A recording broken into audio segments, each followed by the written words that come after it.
Hello and welcome to the Shaman's View. I'm Dr. Alberto Villoldo and I am a shaman. Today I want to share with you the shaman's strategy for breaking free from the grip of death. How do you escape death? It doesn't mean that you're never going to die, but shamans of old understood that death happens only within time. That time is stalked by death because it runs out. Our time runs out. So they set about healing death itself. How is it that we can prevent death? And of course, the focus there was how do you prevent illnesses, the things that can rob your life so young. But then they set about solving the problem of death itself and discovered that to do that, they had to solve the problem of time. They had to learn how to break free from time because time had a beginning and had an end. Today, we're discovering in physics that the universe had no beginning and will probably have no end. And all along, the spiritual traditions have been telling us that we had no beginning and we will have no end. And how is it that we break free from time into infinity so that we're no longer stalked by death, by disease, and by old age? This is at the core of the very high shamanic healing practices, and I'm going to show you how to do this today. When the conquistadors arrived in the Americas, they persecuted the wisdom keepers. They kept the herbalists and the bone setters and the midwives because they had babies and they broke bones and they cut themselves and hurt each other in sword fights and in accidents. But the wisdom keepers were persecuted because they were the keepers of the wisdom for breaking free from time and breaking free from death and stepping into infinity. And this was heretical. This ran right into the dogma of Western religion that said that you could never escape death, that only at the end of time itself would you be able to recover that original undying nature that was yours when we lived in the Garden of Eden. So I'm going to show you how to do this today, and this is at the core of the shamanic healing practices. And why is this important today? It's because death has been let loose in the planet. Death has always been here. The mortality rate last time I checked was still 100%. The problem is that death for the shaman doesn't happen to you all at once, at the end of your life. From the shamanic perspective, death begins to happen little by little. It begins to fester inside of you like fear that begins to grow and sink roots in you. And we have to exorcise the death from us. This is the jaguar medicine that we spoke about in our last meeting. But the culmination of that is that, like the jaguar, you leap into infinity. You break free from time into timelessness. And in timelessness, you were never born, and you are undying. Of course, you keep changing bodies from lifetime to lifetime. So for the shamans, of course, it was important not only to understand this concept, but to understand the mechanics. How does this work? And how do we get to take part in it? And I'm going to show you how to do it today. Shamans understood that we have a radiant sun that's above our physical body. It's a radiant sun that you see portrayed in traditions around the world. It's the halo around the Christ or around the Buddha. It's the light that you see around enlightened beings.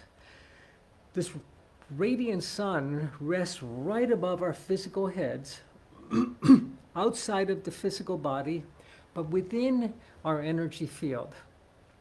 And this is this eighth energy center that in the Andes is called the Popo or the Huiracocha.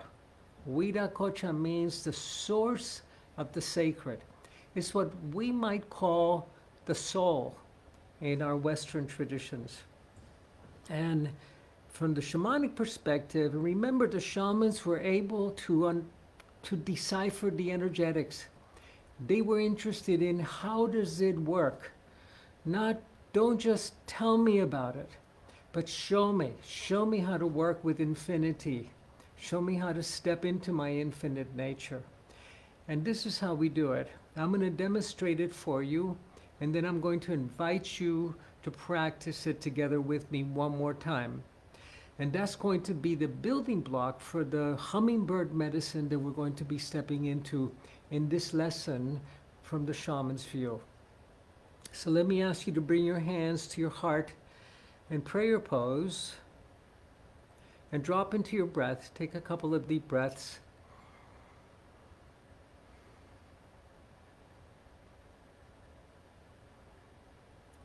And on the next in-breath, I'd like you to bring your hands up into this radiant sun. Use your imagination. Imagine this radiant sun above your head, and then spread your palms out and expand this orb of light around you, enveloping yourself in your Viracocha, in that luminous orb that you are between births. Who were you before you were born? Who will you be after you die when you no longer have a name or a dog or a car or a house or a spouse? You will be this radiant golden egg. And remember that we're creating a space of infinity, of timelessness. When you do this with a patient of yours or with a loved one, you can envelop them in your bubble of light that is outside of time. And then 30 days of healing can happen in 30 minutes or 30 seconds because it's timeless. This is where the shaman dreams her world into being, outside of time, so that it can manifest in time, fully dreamt. So you don't have to be moving the lumber and the furniture and the pianos and the relationships, installing it outside of time. The Tao says to fix things before they're born in infinity, so they can manifest into the finite. Let's do it together. I'd like for you to have an experience of this, because this is how the shamans broke free from death, from being stalked by death. They broke free from time. Now, this bubble of timelessness that we create is happening in the river of time. So it doesn't last for very long. Remember that the river of time flows through infinity. And when we're opening a bubble of timelessness within time, it doesn't last for very long. It lasts forever, but in an instant it's closed. And it's in that instant that you can recognize and remember your original and enduring nature. Let's try it together. Hands at our heart. In prayer pose, drop into your breath. And another.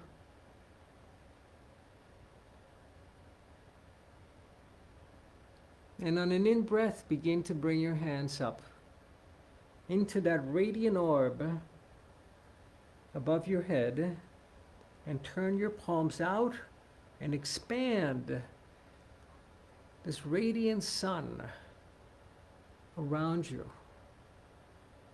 Use your imagination. Remember, the shamanic wisdom is imaginal. It's not imaginary, but it's imaginal. It requires your imagination to participate in it. And bask for a moment outside of time in this radiant sun, this radiant orb that is who you are between births. And close your eyes for a moment and shift your perception to the senses of your Viracocha. Look through the eyes that have seen the birth and death of galaxies. that are timeless. Sense through those senses.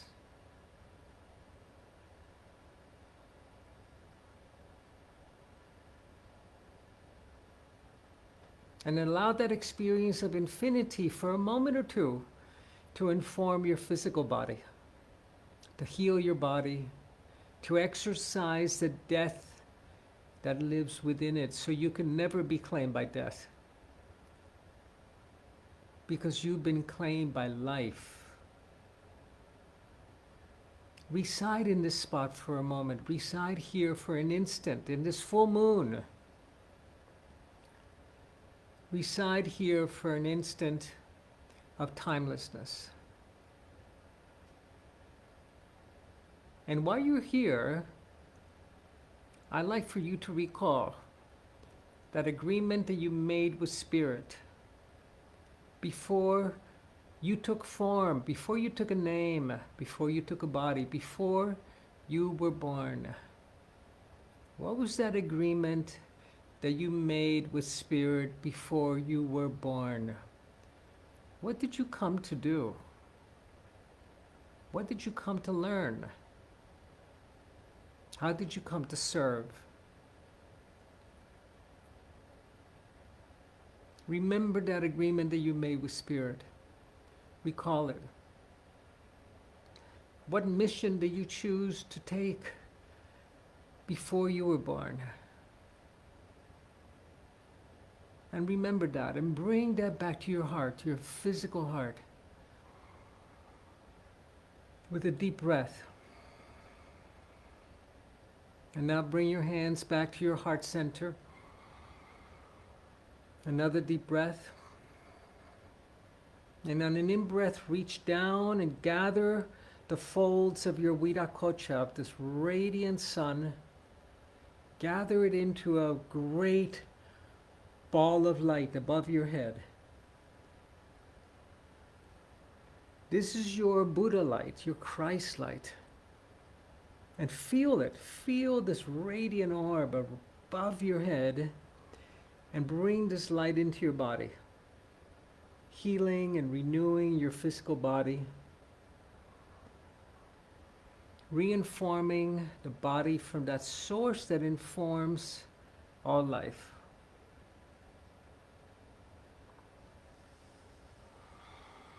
This is one of the great teachings of hummingbird medicine, of the medicine of the north direction of the shamans, is how do you step outside of time? It's called the practice of mastery of time. How do you become a time master?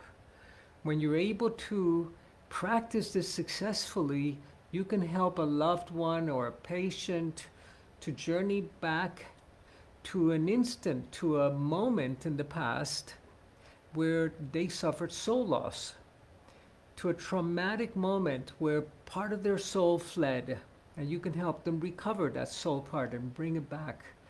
Sometimes this wounding happened hundreds of years ago in a former lifetime. And we keep running into the people that we wounded or that hurt us, hoping to heal it, and we end up marrying them, dating them, and ending up working with them, but unable to heal. We become a time master. You can journey to the past and recover that which you have lost. And you can also journey to the future. You become a time tracker.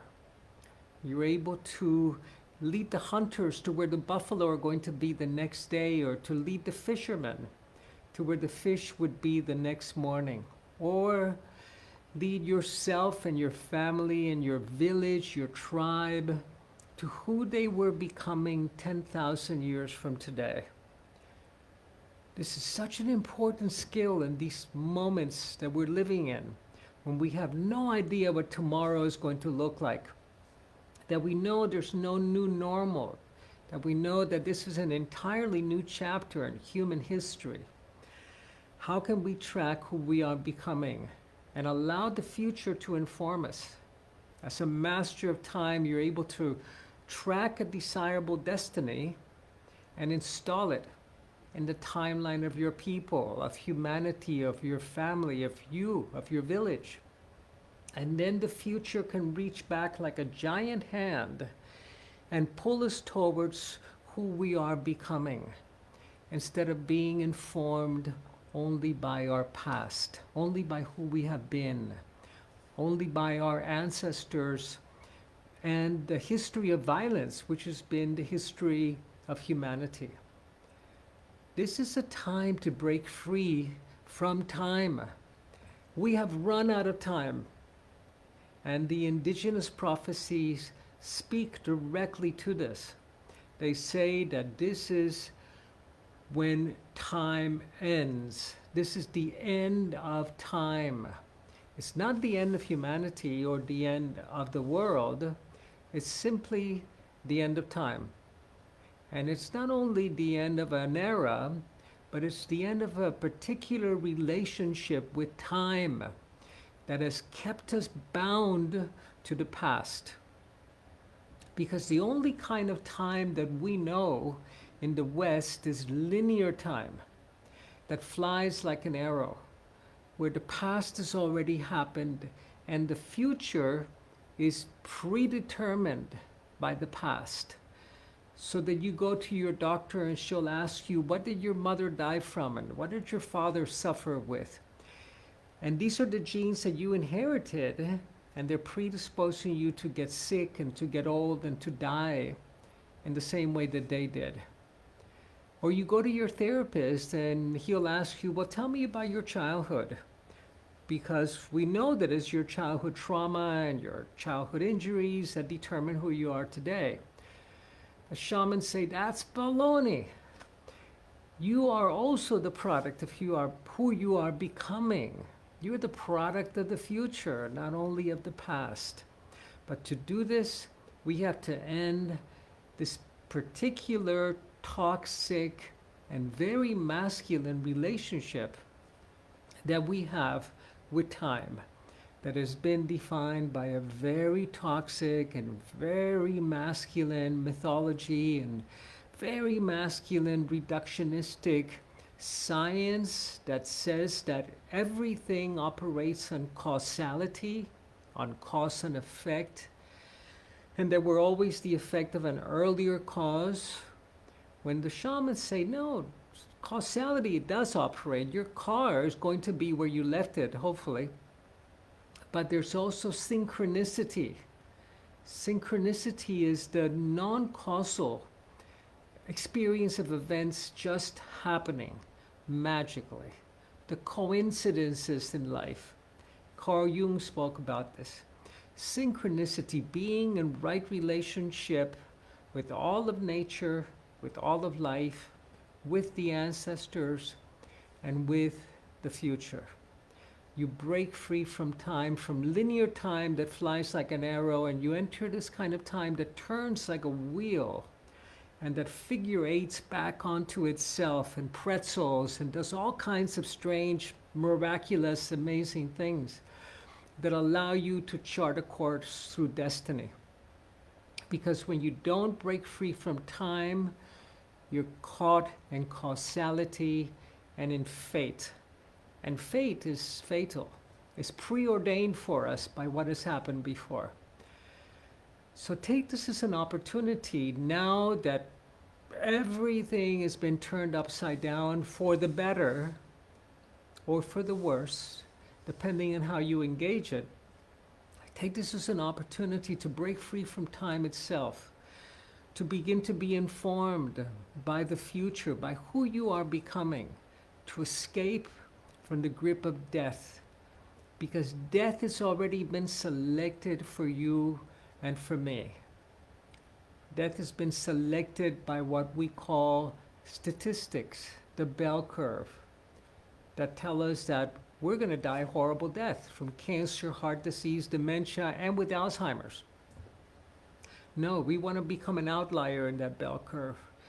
But we do that not only by changing our diet and our lifestyle and changing our beliefs and practicing forgiveness and laughing and practicing beauty, but we do that by breaking free from time itself and from the grip of death, so that you have been claimed by life and you can never be claimed by death.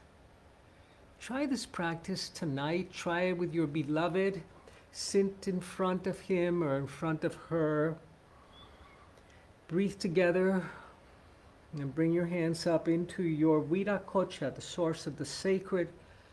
Expand it around yourself and then come back to your heart center and reach up again and expand it over your beloved. Hold them inside your sacred space where you have always been together.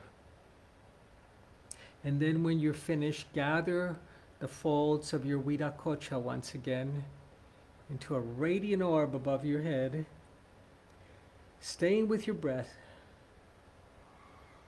and reinforming your body, your physical body, that you will one day release, but reinforming it with the nectar of infinity. This is at the core of hummingbird medicine. I had a great big talk planned for today on drinking only from the nectar of life and not feeding on things that are dead, emotions that are dead, or people that are dying. Or I said, no, let's go straight into the experience of infinity, because this is truly our nature. Now, just a caveat here, because our religions tell us that we have an undying soul, that there's a part of us that is undying, and that we don't have to worry.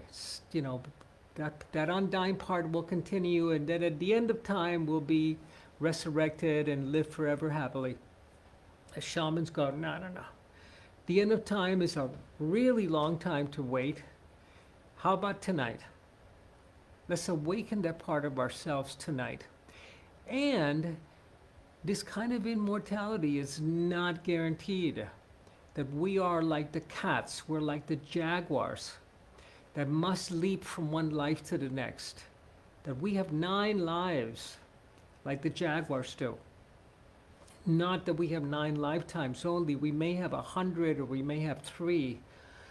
But during that time, you have to acquire the power and the awakening of your field.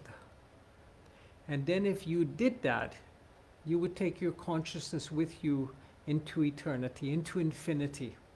If you did not do that, you would continue, but only as energy for other life to individuate and become whole. And I want to close with a lesson that an old medicine woman taught me. I asked her, what's with all of this shamanic learning? I was a young man, I had a brand new PhD, but I knew nothing about spirituality or shamanism. And she said to me, Alberto, the object of these medicine teachings is to learn how to get out of this life alive, to take your consciousness with you into infinity. And I said, sign me on. Thank you so much for joining me in the Shaman's View. Take this practice with you, especially now that we're in the full moon. We're in this magnificent full moon of closure and completion. Come to completion with death itself. Release it from every pore in your body, from your field, because this is the deadening that our culture, our society, our news media are feeding us all the time, so that you can be informed by pure life, by nature herself, and not by death. Blessings, and I'll see you next week.